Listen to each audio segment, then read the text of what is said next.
नमस्कार। आज की कविता के शीर्षक रहल बा सरकार के जय। काहे गरियाम सरियाम हम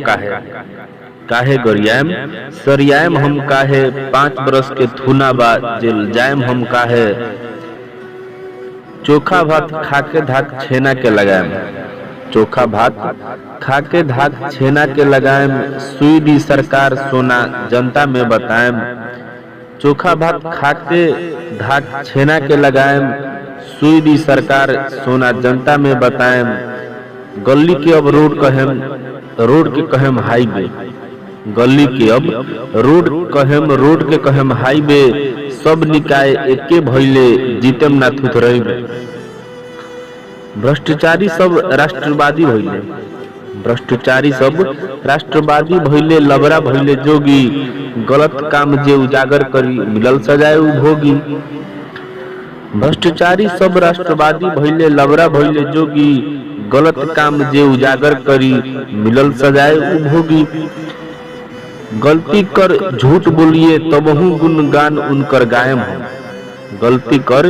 झूठ बोली है तबहू गुणगान उनकर गायम हम फूल माला सब लेके रोज सरकार दुआरी धायम हम भारी समर्थक देख के वही में हमहू मिल जाए भारी समर्थक देख के वही में हमहू मिल जाए सच बोल के विपक्षी रहनी अब सरकार के सोझा खिल जाए भारी समर्थक देख के वही में हमहू मिल जाएम सच बोल के विपक्षी रहनी अब सरकार के सोझा खिल जाएम झोरा लेके घूमेम गलत के सही ना फरियाएम हम झोरा लेके